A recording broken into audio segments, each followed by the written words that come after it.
When you first encounter physical precious metals, especially when you're encountering gold for the first time, it can be a little bit overwhelming.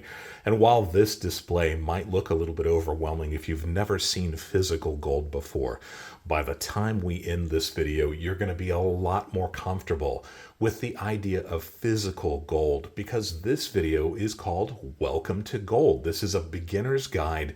If you have never purchased gold before, maybe you've seen it in the news, maybe you've seen it at a local retailer like Costco, you've always been interested in it, but you've never dipped your toes in the water, this is going to be a really nice, easy to understand, easy to follow along introduction to the world of physical gold. If you're new to the channel, my name is Dub C, and I want to thank you for being with me here today, especially if you are brand new to this. Starting your journey is always an exciting and interesting place, but it doesn't have to be overwhelming. We'll take this really slowly, and by the end, again, you will be much more comfortable and a much better place to be making your first purchases. If you are new to the channel, I would love to have you click on that subscription button, become part of this community.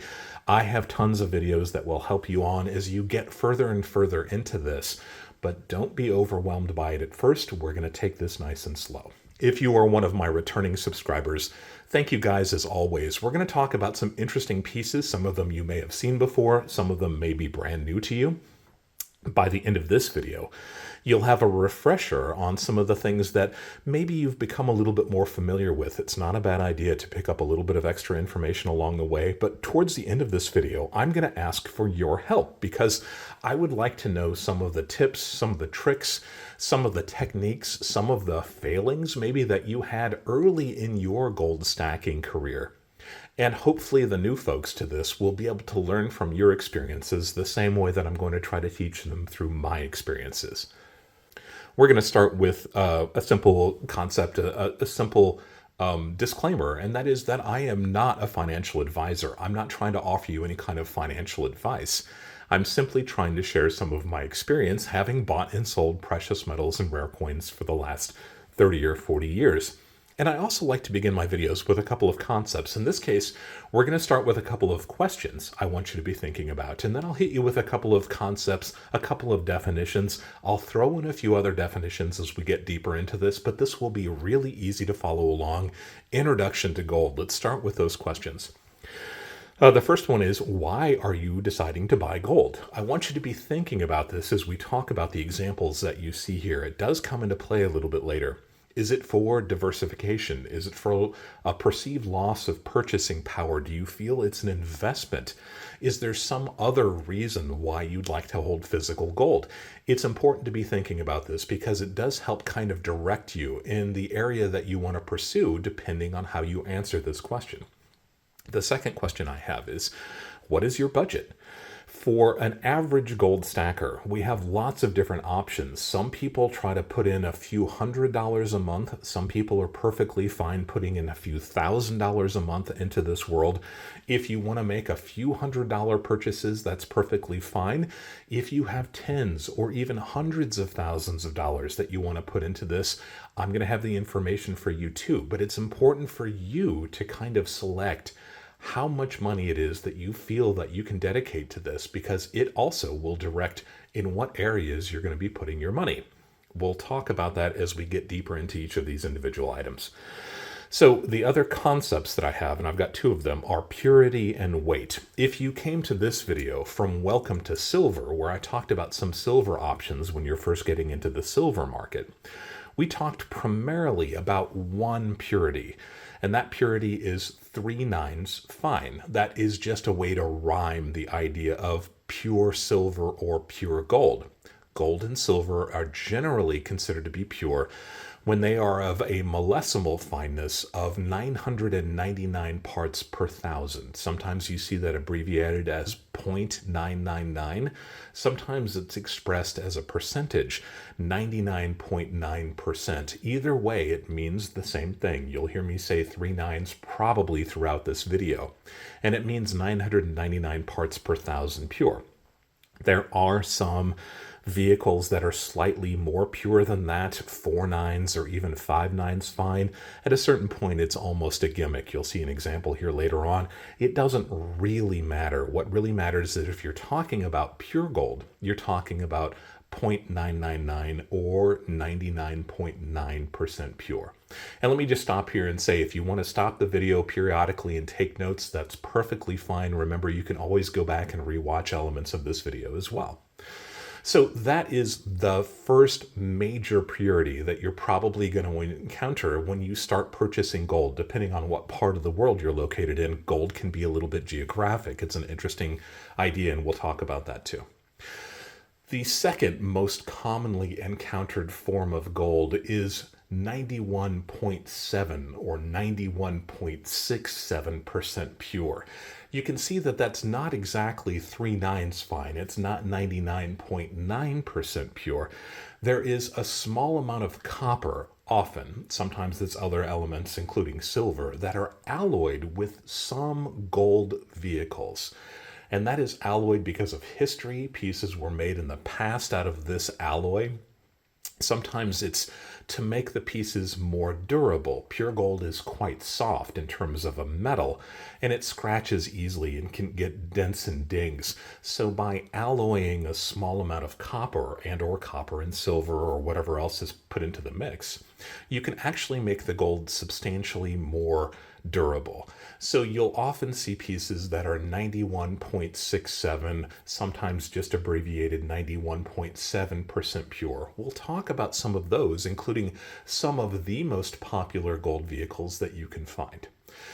And then finally, for people that are a little bit more comfortable with getting into this, we'll talk about some of these vintage pieces. They tend to be 90% pure, but not all of them are. We'll also talk about some of the weights. In fact, that's the next concept I wanted to talk about. So we have 99.9% pure, we have 91.7% pure, and then we have slightly lower purities like 90%. We'll talk about all three of these as we get further into these pieces. I mentioned weight a second ago. In much of America and much of the West, precious metals are weighed in troy ounces or fractions of troy ounces. What is a troy ounce? It's just a system of weights that are used primarily for precious metals. It doesn't matter really that they are slightly heavier than the ounces that we may be used to in day-to-day life. The troy ounce not only is what precious metals are usually weighed in, but it's also usually what precious metals are priced in when you're looking at Western pricing structure of precious metals. So you don't need to worry about doing any kind of conversion. When you see the price of gold is a theoretical $4,000 per ounce, that ounce refers to a troy ounce. And you'll see examples of troy ounces and fractions thereof as we get further into this. So the main Western weight scale that we see is in troy ounces. There is another system of weight that is popular in much of the Western world, and that is grams. Grams is the metric system of weighing, and it makes a lot of sense to people in other parts of the world. We're starting to slowly grab onto it in the United States as well.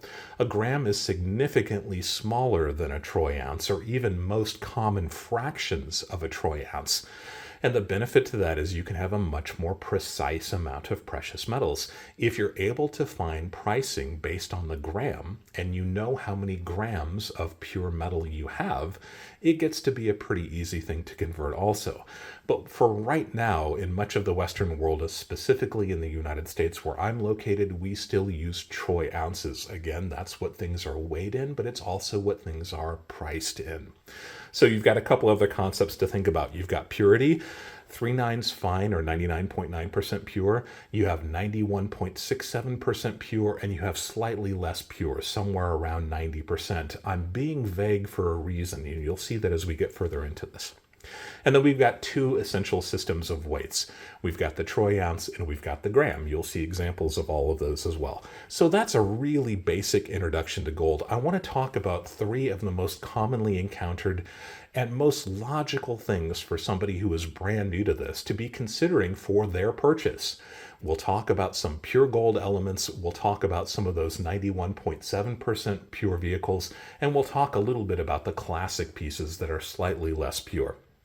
We're going to start over here on the left, and we're going to talk about these Modern non-circulating legal tender gold vehicles. If that sounds like a mouthful, it's because we need to be pretty specific about this. Starting around the 1980s, most major countries that have some kind of gold reserves started putting out gold coins. Now, these pieces were never meant to be spent. They were simply supposed to be a vehicle by which you can buy gold and know that it was kind of backed by the full faith of whatever government was putting them out. And because of that, they often have face values. You would never spin these pieces for their face values, and it seems a little bit odd, but the fact of the matter is that there are some reasons they can be quite subtle and deal with things like tax implications, tariffs, and so forth. But just understand that there are modern gold coins that are put out by sovereign countries, and we simply call those sovereign gold or non-circulating legal tender. I've got some examples of them here. Probably the most popular form of gold in America is what is called the American Gold Eagle. The United States of America started putting out these gold coins in 1986, and they have been incredibly popular ever since. So the interesting thing about the American Gold Eagle, and you'll hear me talk about how very specific geographically gold tends to be. These are incredibly popular in the United States. The United States decided when they started putting these out that they were going to alloy a small amount of copper and even a little bit of silver into these pieces to make them a little bit more durable, to give them a little bit more of a brightness to them. But the thing to remember is that when you're talking about a gold vehicle like the American Gold Eagle, which is incredibly popular in the United States and in other parts of the world, it is not 3/9 fine. Does that mean you're getting less gold in your gold American Eagles? The answer to that is no. These weigh slightly more than a troy ounce of gold, so that you're always going to get the full measure of gold that you are supposed to. In this case, it says 1 ounce fine gold. So you've got the guarantee from the United States Mint that this contains 1 full troy ounce of pure gold. They weigh slightly more than that because they do have a slight alloy to them. But this is really a feature and not a bug. This was included intentionally to make the pieces stronger. This is kind of hearkening back to the period when these gold coins would have been spent, even though once again we would never spend these for their face values. The nice thing about the American Gold Eagle, and this is something you'll see about a lot of the different vehicles, these modern non-circulating legal tender coins, is that they do come in fractional sizes. We have the 1 ounce, we have the ½ ounce, we've got the 1/4 ounce, and we've got a 1/10 of an ounce here too. Most of these vehicles have a very similar fractional base to them.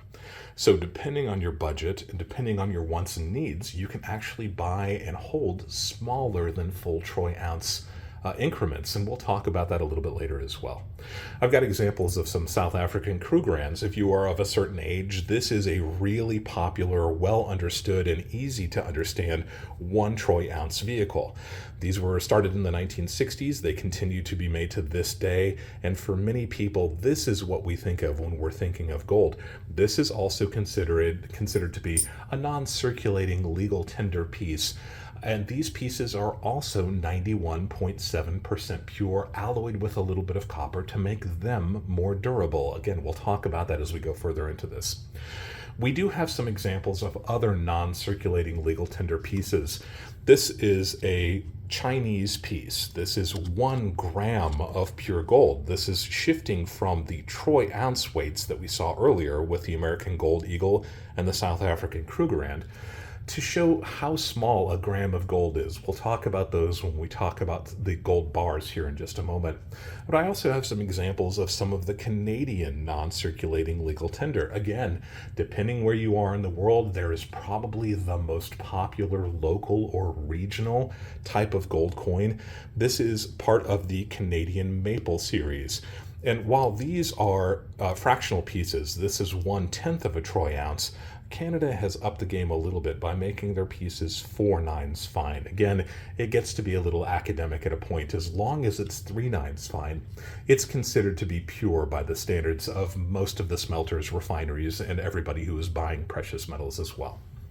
So, We have some examples of non-circulating legal tender. Canadian maples, we've got South African Krugerrands, we've got the American gold eagle. America has also released the gold buffalo. The gold buffalo, and you're looking at a picture of it here, is interesting because unlike the American gold eagles, which continue to be the most popular American gold non-circulating legal tender coin, the American gold buffaloes are pure gold rather than being alloyed with a little bit of copper. So if you would rather have a pure gold American coin, you always have the option of the American buffalo. Some people prefer them. Some people do understand the benefit of having a little bit of alloy. It makes your pieces a little bit more durable. But depending on where you are in the world, there may be other options for you. Austria has released a piece called the Philharmonic. In Great Britain, they use a gold coin called the Britannia.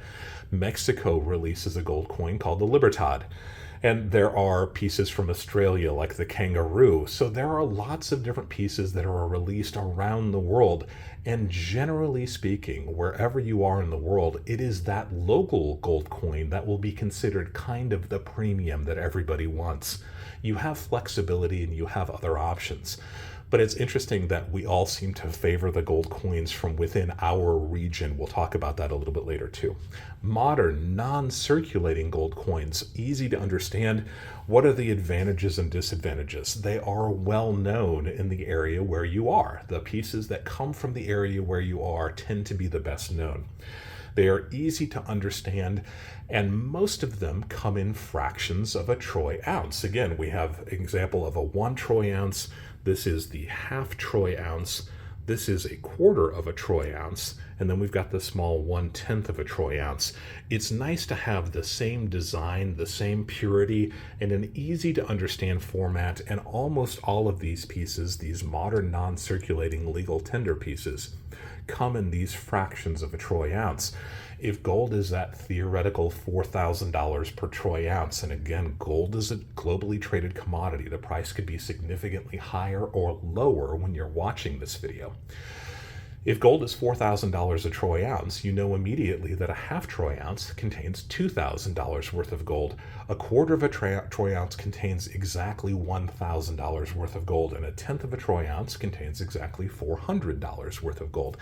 Easy to understand, and when you're just starting out, easy is good. I'm a big fan of keeping it simple. I think that makes a lot of sense. Disadvantages. There aren't really a lot of collectors of these pieces. If you're simply interested in owning the gold, these are a fantastic option. But for the most part, these aren't going to see any kind of numismatic or coin collecting potential. Is that a good thing or a bad thing? It usually means that these things have a small premium. The idea of a premium is a concept that you should understand.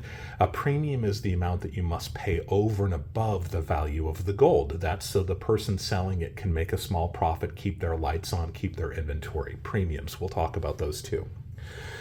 Easy to understand. The disadvantages: spotty collector value. There are advantages and disadvantages to that. They're also maybe a little bit boring. Again, if you're just starting out, boring is good. Keeping it simple is not a bad idea.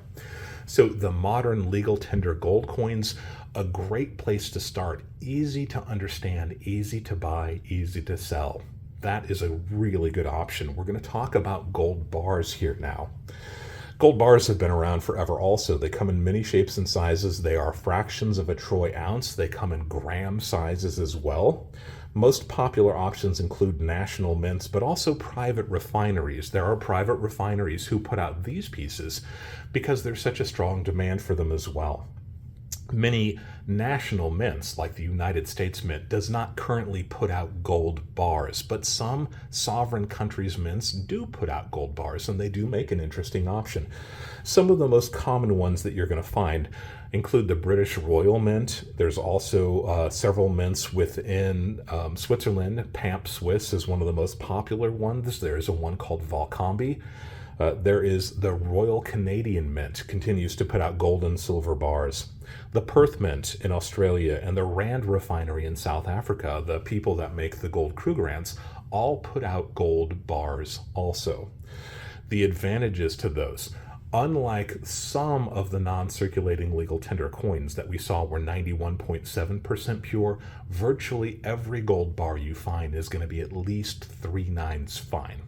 And that's largely because they often come in what we call assay cards. These are these plastic or paper holders that keep you from touching them, from bumping into one another. They protect the bars, and because of that, they don't need to be alloyed with anything. They can be 3 or even 4 or 5/9 fine pure gold.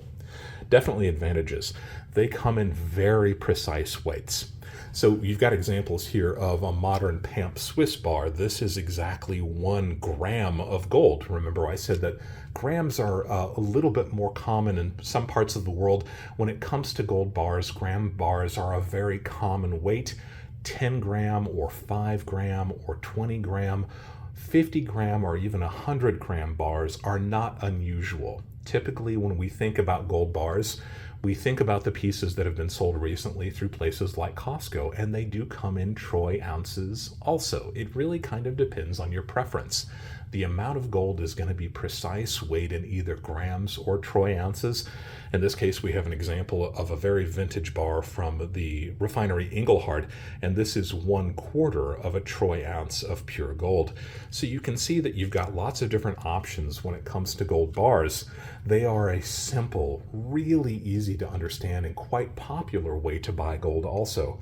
Again, we have advantages and disadvantages. The advantages, 3/9 fine purity at a minimum, most of the time, very exact weights. The premiums on gold bars tend to be quite low, which means that you're buying more gold for your dollar or whatever currency you're using, and that makes a lot of sense to a lot of people. There is also very little collector value to a gold bar. A gold bar is a gold bar is a gold bar. They don't come in limited numbers. The refineries who produce them produce as many as they can to meet the demand for people who are interested in those gold bars. There really aren't very many collectors of the types of gold bars that beginning collectors and stackers are going to be encountering. Are there disadvantages? There are some disadvantages. I wouldn't worry about them too much as a beginning stacker, but some of them include the fact that these gold bars almost always come in assay cards. That is considered to be a benefit to some people. Like I said, it protects the gold, it keeps you from bumping into it, it keeps it from getting scratched. A lot of modern gold bars have these very bright reflective fields. We call that proof or proof-like. And these pick up fingerprints and scratches very easily because of that. If you are buying gold bars, I would strongly consider leaving them in their assay cards. Don't remove them. There are some refineries who make poured, slightly larger gold bars that are perfectly fine to hold, and that includes the 50 and 100 gram bars that we see from refineries like Valcombe and Pamp Swiss. In the case of those bars, they have a much more rough, rugged surface. I wouldn't hold them and drop them on the floor, but they can handle being held in your hands without picking up fingerprints. So that is an option if you like these. I personally don't like gold bars and assay cards. I want to be able to hold, to be able to test my gold easily, and because of that, I prefer pieces that are not in assay cards. But if you are a beginning stacker, pieces within assay cards do make sense as long as you are buying from a reputable dealer. A place like Costco makes a lot of sense. And in fact, I've released an entire series of videos about the benefits of buying pieces from Costco. So advantages and disadvantages. There is no collector value and they come in assay cards. But other than that, the gold bars that come, modern gold bars that come in these assay cards will make a lot of sense to the beginning stacker. If you want to stop right there, I would be fine with it. When we did the video about silver, we talked about vintage silver pieces. So I'm going to dive into vintage gold pieces a little bit here. But you've got some great options. If you are brand new to this, this is a fine place to stop. Modern non-circulating legal tender gold coins are fine. Modern gold bars are fine. Keeping it simple, these are your options. You can skip the next section if it starts to confuse you. I totally understand it, but hopefully you'll watch to the end of this video when I do talk about some of my tips, some of my suggestions, and some of my thoughts really briefly. Most countries in the world used to make gold coins for circulation. Starting about 1920 to 1930, most countries in the world withdrew those gold coins from circulation because the value of the gold got to be significantly higher than their purchasing power, than the face value that was on them. But these vintage coins do have some interesting options. You can find them in pretty much any region of the world you come from. I've got examples of American gold coins, we've got British gold sovereigns, we've got French 20 franc pieces, and we've got 20th century Mexican pieces here as well. These are just the tip of the iceberg. There are lots of different options if you want to consider vintage gold. They come in many different shapes and sizes. The British sovereigns and the American $5 gold pieces, and I'll show you some close-ups here so you can see them. They are quite similar in terms of size. The American $5 gold piece above, the British sovereign down below, they contain close to 1/4 of a troy ounce of pure gold. But neither one of them is pure gold. The American classic pieces are 90% pure. The British classic pieces, 91.7% pure. So you've encountered at least one of those before in the terms of the American Gold Eagles and the Krugerrands. The British pieces were really the first country to standardize that 91.7% pure gold. American classic pieces are 90% gold, 10% copper. So these are interesting. They come from an interesting historical background. A lot of other countries in the world in the middle of the 1800s all the way through the early 1900s, and you're looking at some beautiful French pieces here. These are French 20 franc pieces. Were part of a group of countries called the Latin Monetary Union, and they decided to simplify their gold and silver coins so they could be used easily in terms of international exchange. Each one of the Latin Monetary Union basic coins here contain 0.1867 of an ounce of pure gold in the form of a 90% pure gold coin. So these are an interesting option that came from all over the world, and they all weigh the same amount and are essentially the same size and same purity. Our neighbors to the immediate south, the country of Mexico, released lots of interesting different gold coins all throughout the 20th century, and these were intended originally to be spent, but very quickly became some of the earliest ways to own gold. They released very tiny gold coins called 2 pesos. You can see just how tiny these are. And then they released slightly larger pieces. These are 2.5 pesos. In keeping with that theme, they created a 5 peso gold coin. They had a 10 peso gold coin. You're seeing examples of both of these here. The 10 peso on the left, the 5 peso on the right. They also released a 20 peso gold coin and a 50 peso gold coin. So you have lots of different options if you're interested in these Mexican pieces.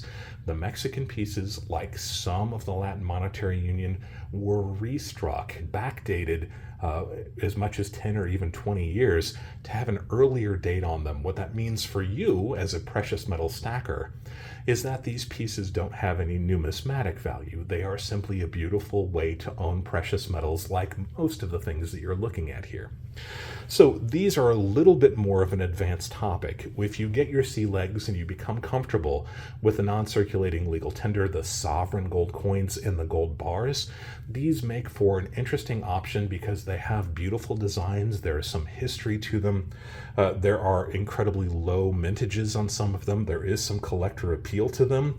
But there are disadvantages to them also, and that is that they come in slightly odd weights. They have slightly unusual purities, and that makes it a little bit more complex.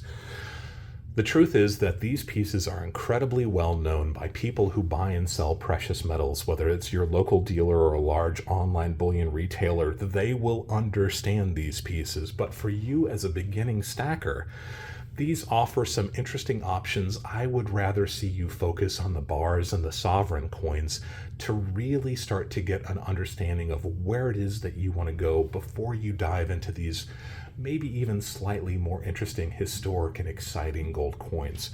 So a little bit more of an advanced topic, and again, you'll find dozens of videos where I talk about all of these items specifically on my channel if you'd like to take a deeper dive into any of them. I told you I would kind of wrap this up with some thoughts, and I want to explain to you exactly what I think as a new gold buyer you should be thinking about. Number one, let's keep it simple, right? Let's start with the pieces that you've seen here or other examples that are very similar to these. There's no reason to reinvent the wheel. These are perfectly valid, logical, and perfectly well understood and accepted ways to own gold within the stacking community. If you are buying your first gold, these make perfect sense, and everybody will agree with those purchases. Keep it simple for right now until you understand it. I asked you before to think about your budget. This is really important. If you have tens of thousands of dollars to spend, it's perfectly fine to think about 1 troy ounce gold coins. It's perfectly fine to think about 1 troy ounce gold bars. But if you have a much smaller budget, scrimping and saving, and finally calling in enough debt or selling something to get to the point where you can buy 1 ounce gold coins doesn't make a lot of sense. These pieces have indivisibility. That means that when and if you need to finally sell these pieces, you will have no choice but to sell the full troy ounce if that is what you're buying. Because of that, fractions sometimes make sense.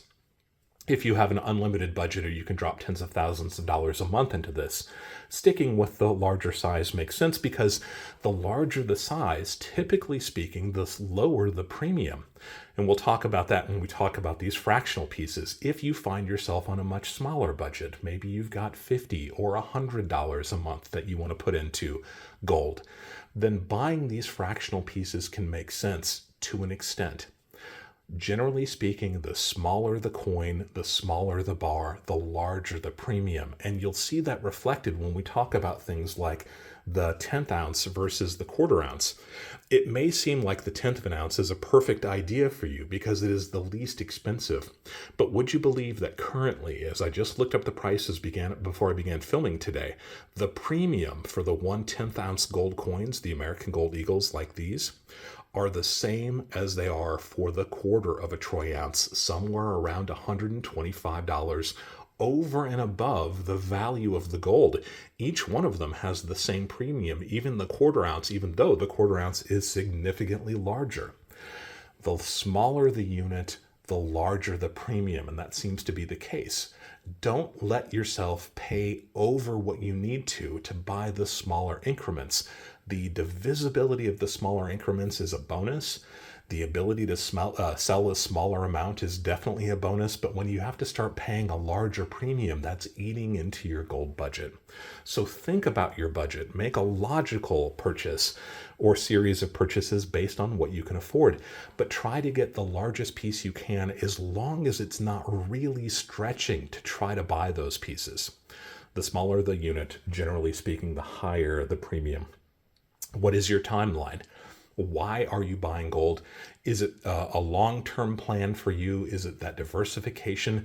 Are you hoping to capitalize on really quick gains? If that's really what you're after, I would probably avoid buying gold, at least buying very much gold. This is a very long hold for most people. This is not a way to get rich quick. So if that's really what you're after, there are other options that are going to make a lot more sense than just buying gold and hoping that you can sell that at a profit in the next month or two or even 6 months or a year. Let's think about a longer timeline for those kinds of things. It's a good idea to comparison shop. Your local dealer is a great option when it comes to buying precious metals. If you have bought gold from a place like Costco, and again, I am a big fan of the pieces that Costco is offering, but Costco will not buy your gold back from you, which means you probably want to establish at least a little bit of familiarity with your local gold buyers. And because of that, it's a good idea to see what they have as options and compare the prices. Sometimes you'll find that they actually do have the best prices. If you feel comfortable enough comparing prices online, that is a fantastic way to go also. There are 4 or 5 major gold bullion retailers out there. I'll put some links down below to some of them that I've used and some that I haven't, that I'm familiar with. But keep in mind that all of them change their prices constantly. Not all of them will have the same premiums. Not all of them will have the same pieces that they offer. You need to compare apples to apples, including if they charge extra for how you are paying. Some of them charge more for credit card, for example, and also how much they charge for shipping. All of this needs to come into your evaluation when you're trying to decide who has the best prices. Strongly avoid buying from people you've never dealt with before, especially if they don't have a reputation. There are counterfeits, and there are people all too ready to try to take your money at every opportunity. So go with somebody that you know, or somebody that has a large online presence that you're familiar with. This is another reason why I am a fan of buying locally. Definitely look at comparison shopping. And if you really are comfortable buying online, don't hesitate to look at some of the larger retailers, the larger bullion retailers, eBay presence, because sometimes they have eBay shops that have specials where their shipping fees and even their prices can be lower than their own websites. That's another little tip you can use. And finally, I am a big fan of the concept of dollar cost averaging. Dollar cost averaging sounds fancy, but really what it means is once you decide what your budget is, consistently put that much into the market on a regular basis. If you decide you have $100 and all you can afford is maybe 1 gram gold piece, that's perfectly fine. If you do it consistently, month after month, or whatever your time ratio is, your time increment, you are capturing when the price of gold is low, and you're limiting your exposure when the price of gold is high. Remember, the price of gold fluctuates constantly. So I'm a big fan of dollar cost averaging. Don't rush into this.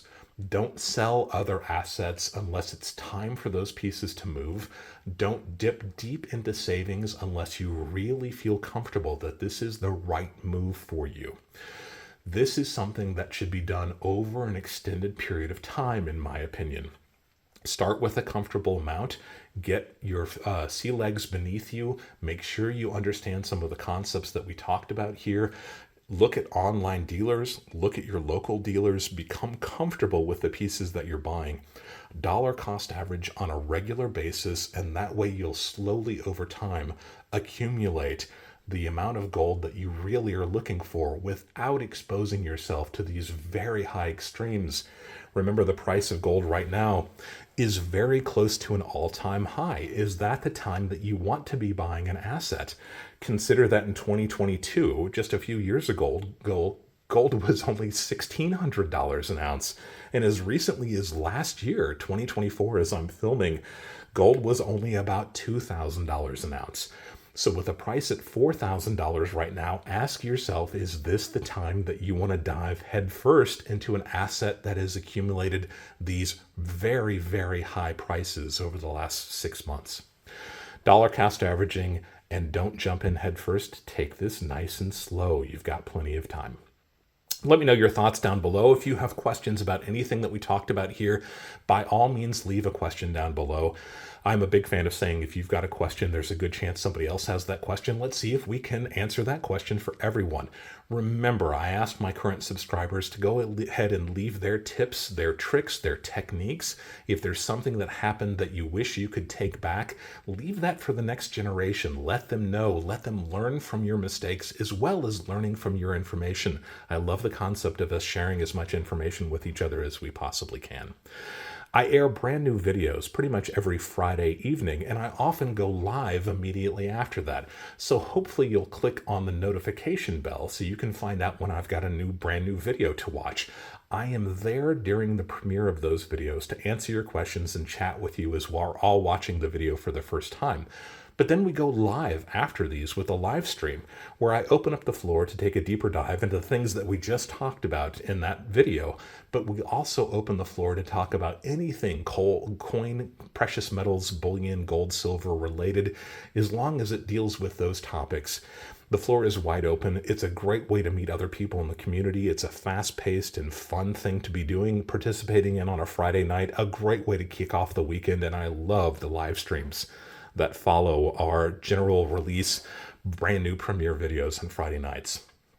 If you have not yet subscribed to the channel, once again, I would love for you to click on that subscription button, become part of this community, share the channel with other people that you think might be interested in it. We'd love to grow this channel.